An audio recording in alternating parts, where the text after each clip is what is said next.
Oi, gente, tudo bem? Aqui é a Heloísa. Eu vou ser a professora de biologia de vocês, juntamente com a Júlia e talvez mais pessoas estamos vendo por aí. Vou me apresentar primeiro. Eu sou graduanda do curso de Biologia e Licenciatura pela Universidade Federal de Uberlândia. Estou no meu segundo ano. Tem 1 ano e meio que eu dou aula, então vamos lá. Dei aula para vocês semestre passado também. Fazendo aula em outros cursinhos. Amo ensinar, amo licenciatura.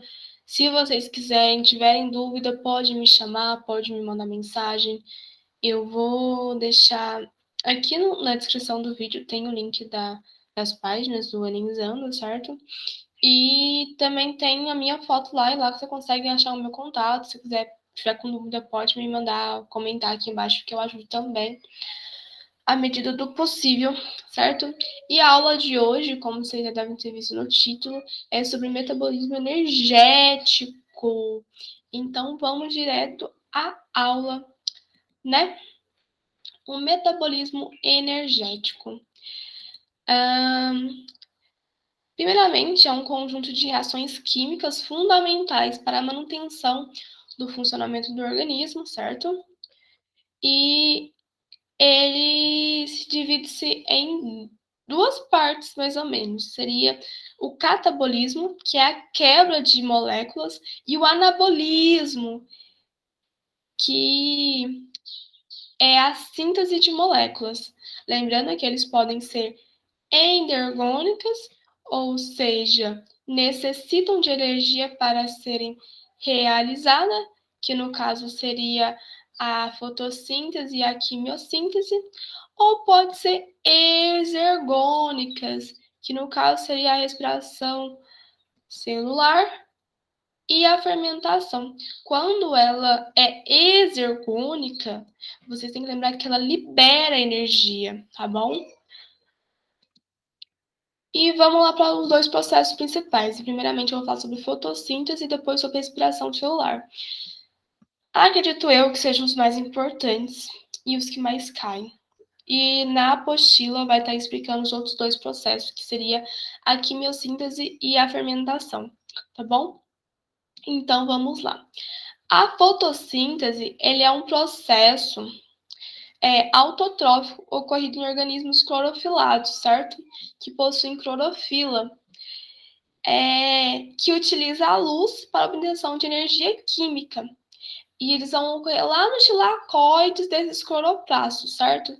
Ocorrem em plantas, em alguns protistas, cianobactérias, bactérias fotossintetizantes, e lembrando que todos os organismos, exceto as bactérias, além de captar luz, também utilizam água e gás carbônico, liberando glicose e oxigênio e água, tá bom?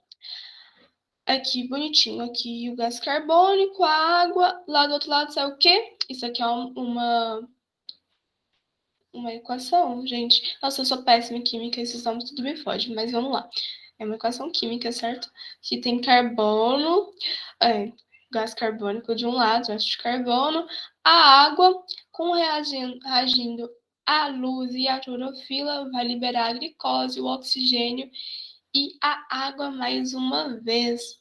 Tá bem? Tá ok? Aqui tudo certo até aqui. Então vamos lá. Essas reações, elas são dependentes de luz e ocorrem num espaço intramembranar dos tilacoides, certo?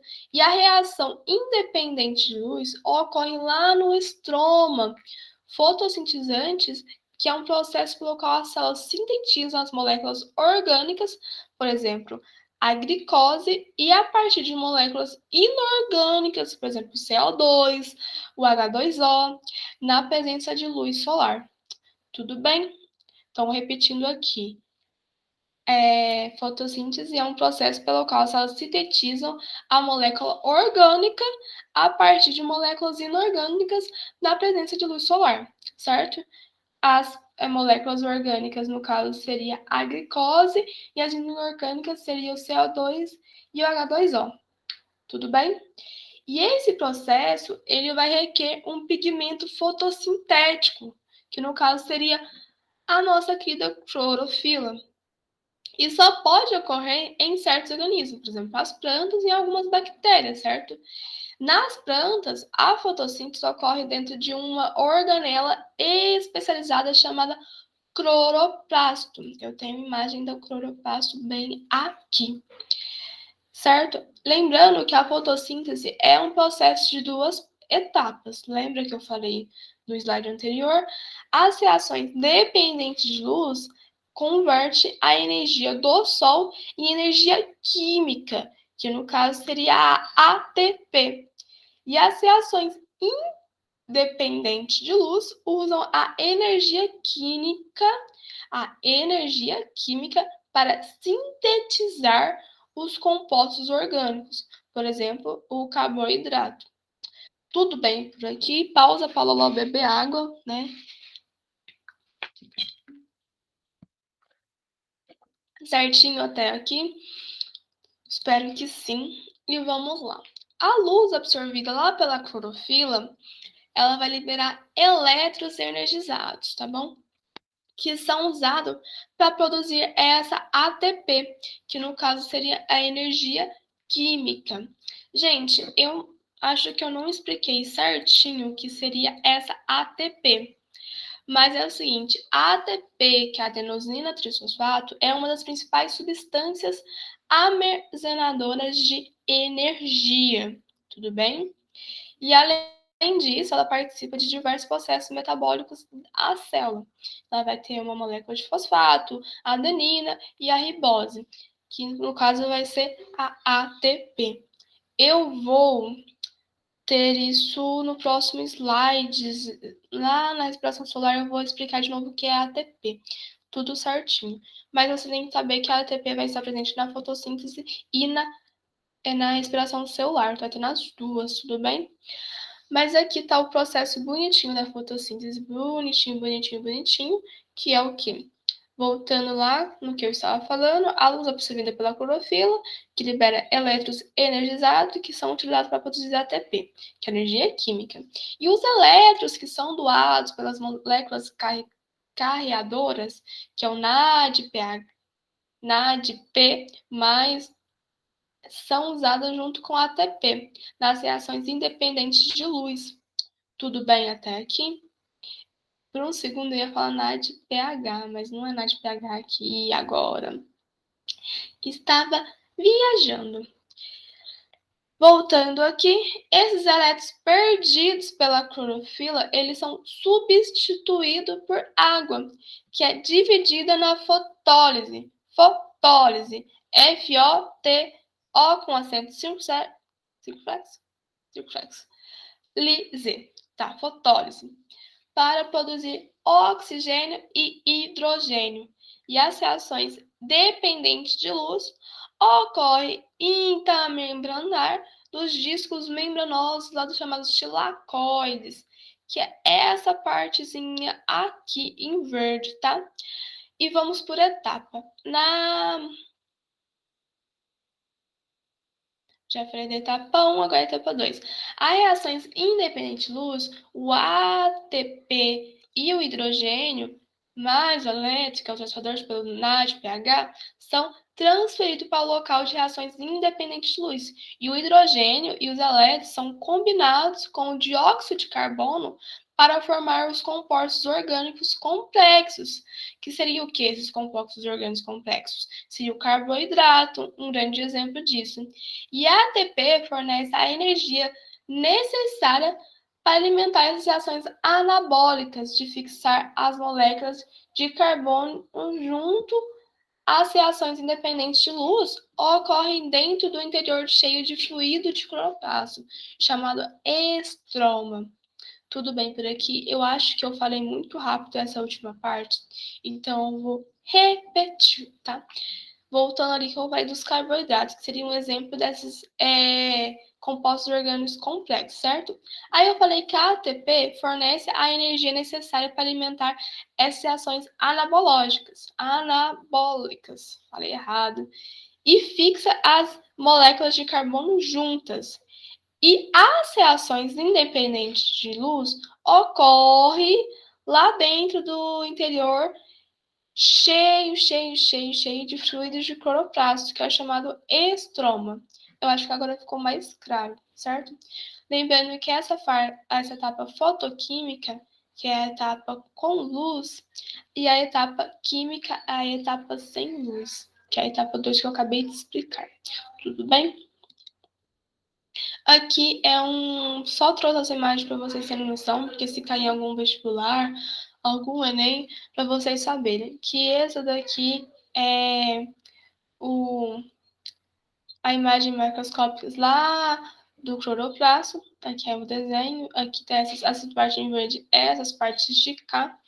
E isso é a imagem microscópica de uma célula, de uma plantinha por aí. Tudo bem? E agora, vamos para a equação de respiração celular, ou seja, a própria respiração celular, que é essa que a gente está fazendo em todo esse momento. Ah, Lolo, o que é essa respiração celular? É o ato de respirar? Não, gente, isso não é respiração celular. Isso aqui você está só apenas ventilando seu pulmão, fazendo uma respiração pulmonar. Mas a partir dessa respiração pulmonar que vai ocorrer essa respiração celular. Então vamos aqui comigo, vem. Ó. Você tá lá de boa, puxou o ar, respirou. Vai sofrer hematose lá dentro do seu pulmãozinho, lá no sistema respiratório, juntamente com o sistema circulatório. Vai pegar esse sangue rico em oxigênio e vai levar para o seu corpo. Isso vai alimentar todas as suas células. Suas células precisam de oxigênio para sobreviver. É que um oxigênio bem grandão, tá vendo? Você precisar desse oxigênio para sobreviver.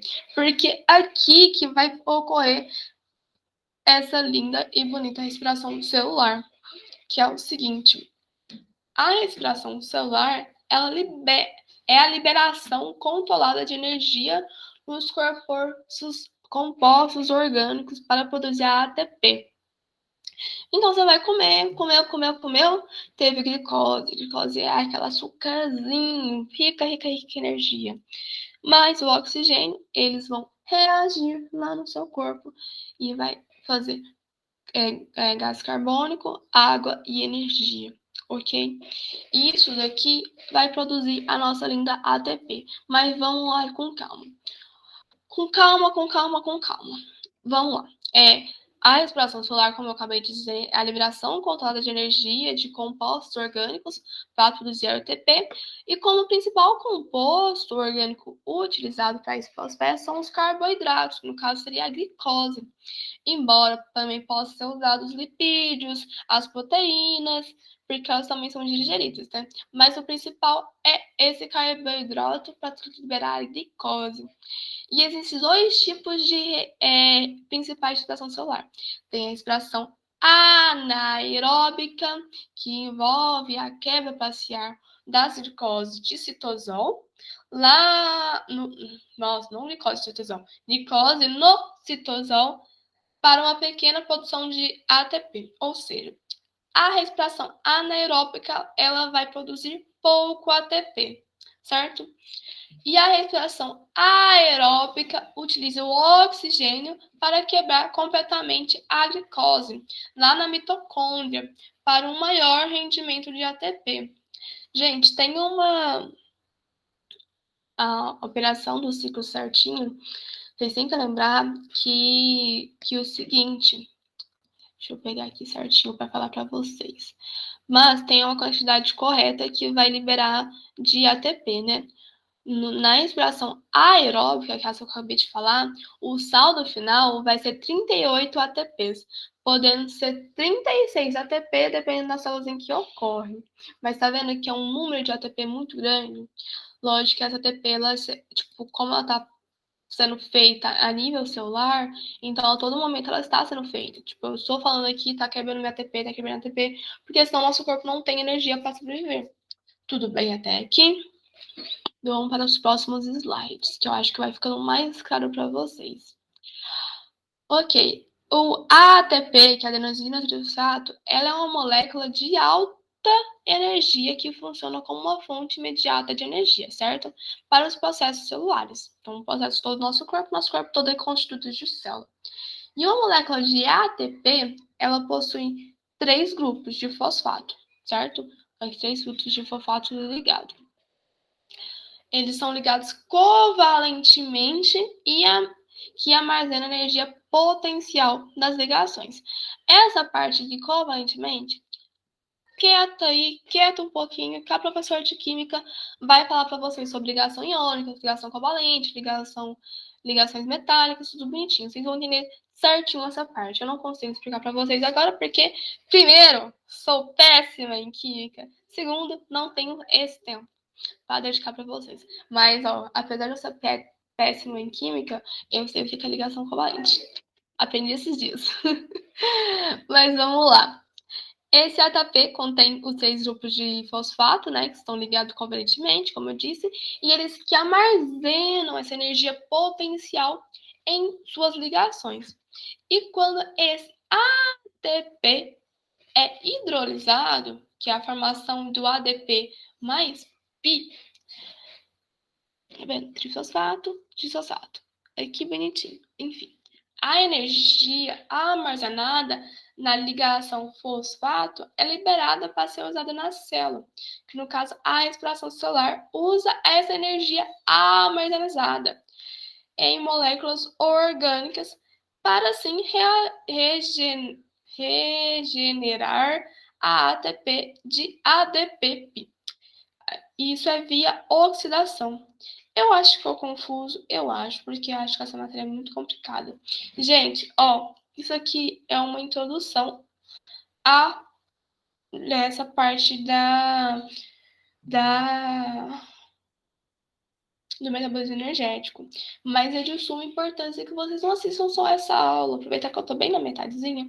Mas não assistam só essa aula. Vá atrás de material. Vai ter a apostila do conteúdo. Vai ter, acho que no final da semana, se não me engano, já vai estar liberando o lista de exercícios para vocês fazerem. Não adianta vocês só ver essa aula e achar que vai saber tudo. Vocês têm que botar à prova o seu conhecimento. Tá anotando, vai conferindo com outros materiais, vê muita coisa, olha muita coisa, porque é um assunto que cai e é um assunto complexo. Se você não tiver uma certa dominância sobre isso, vai ser um pouco mais complicado para vocês, tá bom? Mas se você não usar também, não faça. A vida é de vocês. Mas vamos lá. Agora eu vou esquematizar o seguinte: comparar a fotossíntese aqui com a respiração celular que eu expliquei agora. Essa parte em verde, lembrando que a parte em verde é da fotossíntese, e essa parte nessa corzinha quente aqui, que eu acho que é um vermelho, meio salmão, é a parte da respiração celular, ok? E assim, em muitos aspectos, a fotossíntese e a respiração celular são reações completamente dentro do ambiente. Elas completamente não, complementares dentro do meio ambiente. Tipo assim, uma vai completar literalmente a outra. Porque os produtos da fotossíntese, eles funcionam como entradas da respiração celular. A gente, todo mundo sabe que a gente precisa lá do oxigênio, que é liberado pelas plantas, nosso pulmão do mundo, bonitinho aí todo mundo fala, vem das plantas, dos seres fotossintetizantes, que no caso seria essas plantinhas que a gente tem aí nos quintais, nas avenidas, nas florestas, e também das algas que temos aí nos mares, nos rios, no ambiente aquático, ok? E essa fotossíntese, ela vai liberar o oxigênio, que é o que a gente respira, também vai liberar a glicose. E os produtos da respiração celular, elas vão funcionar como entradas à fotossíntese, que no caso seria o dióxido de carbono, certo? Aqui, o CO2 e a própria água. Tá vindo para cá, bonitinho, e esse aqui vem para cá, bonitinho também, certo? A maioria dos produtores, ou seja, fototróficos, realizam a fotossíntese e a respiração celular para sobreviver. Tudo bem? Os consumidores, ou seja, os heterotróficos, nozes, realizam apenas a respiração celular, certo? Mas irão ingerir os produtos lá da fotossinético, certo? Que no caso seria oxigênio, glicose, tudo bonitinho. Tudo ok por aqui? Então a gente entendeu que a fotossíntese e a respiração celular, elas meio que se completam. Apesar de tudo, mesmo sendo muito diferente, tem que lembrar que o nosso mundo, literalmente, ele vive em equilíbrio. Uma coisa complementa a outra. A gente está vivendo umas grandes crises aí, porque o humano é muito burro e colocou esse mundo em desequilíbrio. Mas o normal é tudo estar um complementando o outro. Tudo bem? Aqui eu vou falar sobre a fotossíntese e a respiração solar quando envolvem os produtores de energia química, no caso seria a envolvência do ATP.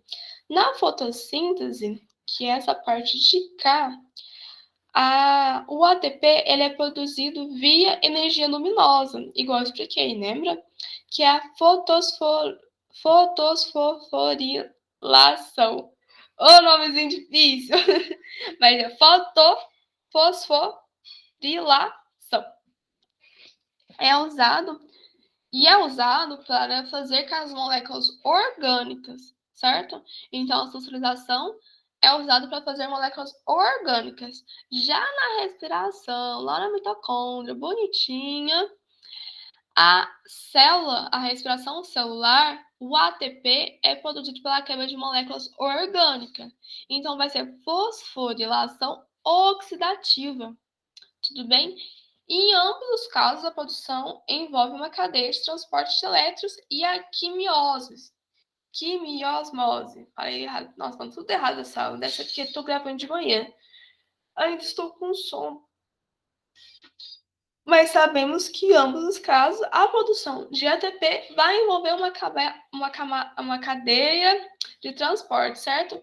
De elétrons e quimiosmose, certo? Na fotossíntese, os elétrons são doados pela clorofila e os prótons se acumulam dentro do lumen, que é essa partezinha aqui, ó. Tá vendo? Ó, tilacoides do lumen, certo? Nos lumens desses tilacoides. E na respiração celular, os elétrons são doados por transportadores de oxigênio, transportadores de hidrogênio. Gente, me desculpem por esses erros, mas, ó, na respiração celular, os elétrons eles são doados por transportadores de hidrogênio e os prótons se acumulam nesse espaço intramembranar, que seria aqui, ó, tá vendo? Esse é o espaço intramembranar. Tudo bem até aqui? Eu espero que sim. Me desculpe pelos erros, gente, por favor. Talvez eu esteja um pouco nervosa, porque essa é a minha primeira aula para vocês, talvez. E agora, não menos importante, mas é o que vai vir por último, eu irei te falar sobre as diferenças. A fotossíntese, ela é a respiração celular, e a respiração celular são, em muitos aspectos, um inverso uma da outra, certo? Porque a fotossíntese é um processo anabólico, enquanto a respiração celular é um processo catabólico. Tudo bem? Lembra que eu falei lá no início que tinha. Quer ver? Deixa eu até voltar lá para vocês verem. Que eu falei bem aqui, ó. Que teria anabolismo e catabolismo. Então, essa é as duas diferenças entre um e o outro, sendo a fotossíntese um processo anabólico e a respiração celular um processo catabólico. A fotossíntese, que é o que está em verde, a água ela é quebrada em oxigênio para liberar elétrons para uma cadeia de transporte de elétrons, certo? E esses elétrons da cadeia de transporte são absorvidos por portadores de hidrogênio, que no caso seria o NADPH. Lembra que eu falei assim, tô confusa, não é agora que fala do NADPH. Tava ansiosa. É aqui que vai vir, que é esses portadores de hidrogênio, que isso no caso seria o NADPH. Usa o ciclo de Calvin.